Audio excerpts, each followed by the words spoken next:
अस्सलाम वालेकुम दोस्तों, उम्मीद करता हूँ आप सभी लोग खैरियत से होंगे। इस वीडियो में सऊदी अरब और इंडिया की ज़रूरी खबरें शेयर करूँगा। इंडियन रेलवे की लापरवाही से 40 पैसेंजर लोगों मरते मरते बचे हुए हैं, फूड पॉइजनिंग हुआ है। उसके बारे में आप लोगों को जानकारी दूंगा। अगर आप सऊदी अरब में हैं तो एक छोटी सी गलती आप नहीं करेंगे। अगर छोटी गलती कर दी है तो हज़ारों में फ़ाइन आएगा और उसके बाद से आपको जेल भी हो सकती है। एक पाकिस्तानी नागरिक जो है किस तरह से फौज डॉक्यूमेंट लेके और एक जो है एयरपोर्ट पे पहुंच गया सऊदी अरब के, उसको गिरफ्तार किया गया है। और भी सऊदी अरब की ज़रूरी खबरें हैं ऑफर लेटर के रिगार्डिंग, सॉरी एक्सपीरियंस लेटर के रिगार्डिंग। जो आपका एक्सपीरियंस लेटर बनता है, अगर वो कंपनी नहीं देती है तो आपको क्या करना होगा। तो चलिए वीडियो की शुरुआत करने से पहले आप लोगों से गुजारिश करता हूँ, अगर आप लोग मेरे चैनल पर नए हैं तो चैनल को सब्सक्राइब करके ऑल नोटिफिकेशन ऑन कर लीजिए। फेसबुक इंस्टाग्राम पे अभी तक फॉलो नहीं किया तो आप मुझे फॉलो कर सकते हैं। गल्फ कंट्री में ट्रैवल के रिगार्डिंग, वीज़ा टिकट के रिगार्डिंग आपके कुछ भी कंसर्न डाउट रहते हैं आप मुझसे जुड़ सकते हैं, मुझसे पूछ सकते हैं। वीडियो की शुरुआत करता हूं मैं, और शुरुआत में सबसे पहले जो आप लोगों से इन्फॉर्मेशन शेयर करना चाहूँगा वो इंडियन के रिगार्डिंग है। इंडिया में जो है एक ट्रेन चली जो चेन्नई पुणे से चेन्नई जा रही थी या चेन्नई से पुणे आ रही थी। उस ट्रेन में लगभग 40 पैसेंजर लोगों को फूड पॉइजनिंग हो गया। ट्रेन को रोक के उनको हॉस्पिटल में भर्ती कराया गया। ये जो है लापरवाही है इंडियन रेलवे की, क्योंकि इंडियन रेलवे में जो लोग भी खाना खाते हैं, अगर आप ट्रैवल करते हैं आप भी कुछ ऑर्डर करके खाना खा लेते हैं, लेकिन अब खाना खाने से पहले थोड़ा सोच लीजिएगा, क्योंकि जिस कैटरर को और जो लोग उसमें खाना बनाते हैं वो प्राइवेट कंपनी के होते हैं। उनके ऊपर कॉन्ट्रैक्ट होता है, वो कॉन्ट्रैक्ट बेसिस पे हर ट्रेन में खाना रखते हैं, वो उनके बंदे रहते हैं, वो रेलवे के कर्मचारी नहीं रहते हैं। ये सभी आप लोग जानते ही होंगे।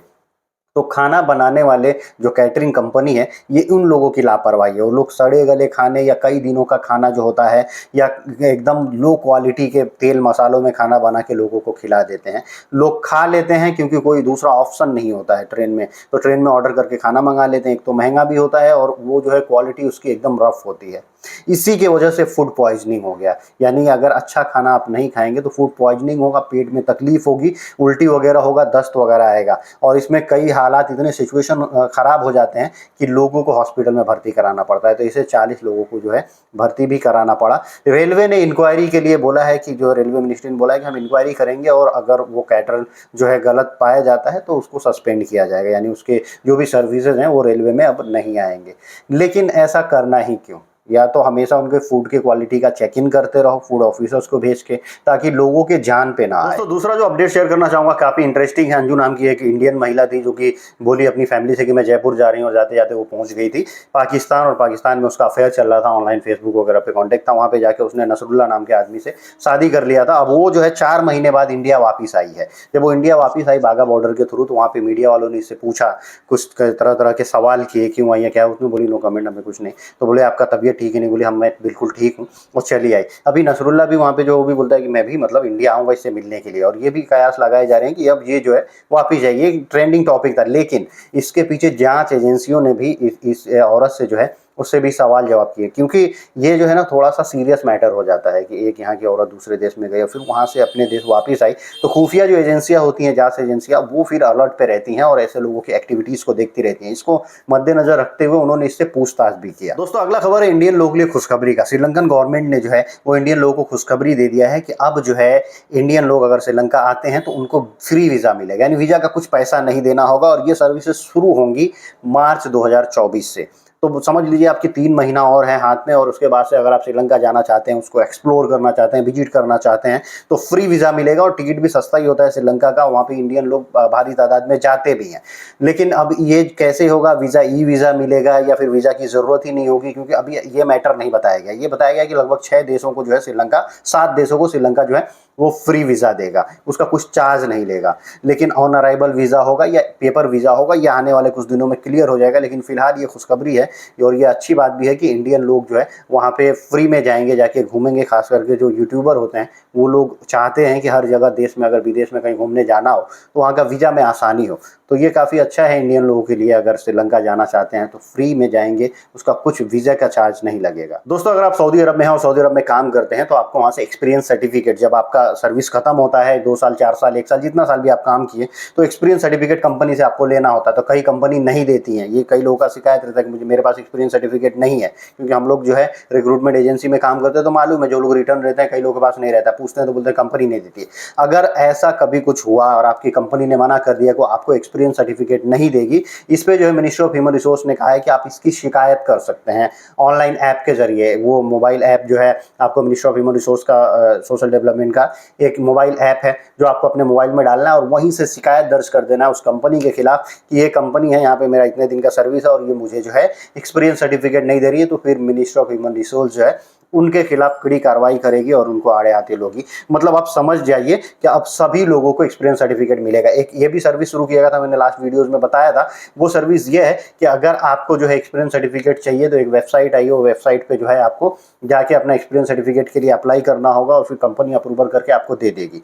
तो ये भी चीज़ काफ़ी अच्छा है, एक्सपीरियंस सर्टिफिकेट लोगों को मिलना चाहिए, उनके पास होना चाहिए, भले उन्होंने साल भर 2 साल कितना दिन भी काम किया हो किसी भी कंपनी। और दोस्तों, अगर आप सऊदी अरब में हैं, एक छोटी सी गलती की वजह से आपके ऊपर हज़ारों रियाल का फाइन भी लग सकता है। ये है इन्वायरमेंटल डिपार्टमेंट की तरफ से लोगों को अलर्ट भी किया गया है कि अगर आप कहीं भी हैं, ऐसे कई लोगों को अरेस्ट किया गया है किंग सलमान रिजॉर्ट से, या कहीं आप गार्डन में पार्क में कहीं जाते हैं, कई लोग समुद्र किनारे भी जाते हैं और जाके वहाँ पे लगा लेते हैं आग और आग लगा के बैठ जाते हैं। कभी ठंडी का मौसम है, आजकल ये चीज़ें ज़्यादा होंगी, तो ऐसा अगर आप करते हैं, बाहर कहीं भी आग जला के बैठ जाते हैं, तो ये गैर कानूनी माना जाता है, कार्रवाई होती है। फिलहाल तो मैंने एक आध वीडियो भी देखे हैं जो बीचेस का था, तो बीच पे लोग आग जला के बैठे हुए थे, तो उसको जो है पुलिस वालों ने, सिक्योरिटी वालों ने बुझवाया और हटवाया, उनको वार्निंग दिया। लेकिन कई केसेस में ऐसा भी हो जाएगा कि हज़ारों रियाल का फाइन भी लग जाएगा आप लोगों के ऊपर। दोस्तों, मैंने लास्ट वीडियो में बताया था कि एक पाकिस्तानी नागरिक जिसका जो है नाम था इम्तियाज, और ड्राइवर का काम करता था सऊदी अरब में, उसने जो है एक एम्प्लॉय जो सऊदी अरब की थी उसको पिक एंड ड्रॉप करता था, उसके लिए पर ट्रिप का उससे 60 रियाल लेता था। लेकिन उसको मोलेस्ट करने की कोशिश किया, उससे कुछ शारीरिक मतलब टच करने का कोशिश किया था, बदतमीजी करने की कोशिश की थी और उसने शिकायत कर दिया था पुलिस को। पुलिस ने उसको अरेस्ट कर लिया था, उसको 4 साल का सजा भी सुनाया गया और उसके बाद से एक नई अपडेट ये भी आई है कि 15,000 रियाल फाइन भी देना है, यानी 4 साल जेल में काटेगा, 15,000 रियाल फाइन देगा वो सख्त। तो आप समझिए सऊदी अरब में ये सब कानून कितना सख्त है। खास करके ड्राइवर लोग जो हैं, जो फैमिली ड्राइवर का काम करते हैं सऊदी अरब में, वो थोड़ा अलर्ट रहें। तो थोड़ी सी मतलब अगर आपका ऐसा लग रहा हो कि भैया इनके ऐसे इरादे हैं, उनके वैसे इरादे हैं, तो ये जो कफिल के घर में औरतें हैं वो ये हैं, तो इस तरह का जो गंदा ख्याल आपके दिमाग में आए तो उससे तौबा कर लीजिए, नहीं तो आपको भी जेल का हवा खाना पड़ सकता है और फाइन भी देना पड़ सकता है। दोस्तों, सऊदी अरब के जद्दा एयरपोर्ट पे एक पाकिस्तानी नागरिक को गिरफ्तार किया गया है। दरअसल ये पाकिस्तानी नागरिक जो है फौज डॉक्यूमेंट यानी किसी दूसरे का डॉक्यूमेंट पे खुद को ट्रैवल करने के लिए वहां लेके पहुंच गया था। और ये जो है हो सकता है कि उसके ऊपर ये हो कि ये सऊदी में ट्रैवल इसका बैन हो, तो इसके लिए इसने दूसरे नाम से पासपोर्ट बनवा के कोशिश किया हो कि हम सऊदी अरब में पहुंच जाएं। लेकिन टेक्नोलॉजी का जमाना है, आपके फिंगर और आपके रेटिना जो है वो वहाँ पे स्टोर रहते हैं। इन फ्यूचर आप कभी भी जाएंगे तो पता चल जाएगा कि आप पहले यहाँ पे आ चुके हैं, और पहले जब आए हैं दूसरे डॉक्यूमेंट पे, अभी आ रहे हैं दूसरे डॉक्यूमेंट पे, और पहले डॉक्यूमेंट पे आप बैन है, तो आप जो है वहाँ पे एंट्री नहीं कर पाएंगे। ऐसा ही कुछ पाकिस्तानी के साथ में हुआ होगा और ये भाई साहब को वहाँ पे अरेस्ट कर लिया गया। बताया जा रहा है कि किसी और के डॉक्यूमेंट में ट्रैवल कर रहा था, इलीगली जो है सऊदी अरब में प्रवेश करने की, एंट्री करने की कोशिश कर रहा था। तो ये भाई साहब हो गए अंदर। अगर आप लोगों के दिमाग में भी ये ख्याल हो इस तरह से हम एंट्री कर सकते हैं तो मत करिएगा कुछ भी, नहीं तो दिक्कत हो जाएगी। हाँ, पासपोर्ट पे नाम वगैरह चेंज करवाते हैं गैजेट करके, आप उधर बैन नहीं है। पासपोर्ट पे आपका नाम चेंज हो गया है, कोई इशू नहीं है, आपके धर्म भी चेंज हो गए हैं, कोई इशू नहीं है। लेकिन वहाँ पे आप जब जाएंगे तो आपकी हिस्ट्री दिखाएगी। अगर आप बैन हैं तो आपको एंट्री नहीं मिलेगा, अगर आप बैन नहीं हैं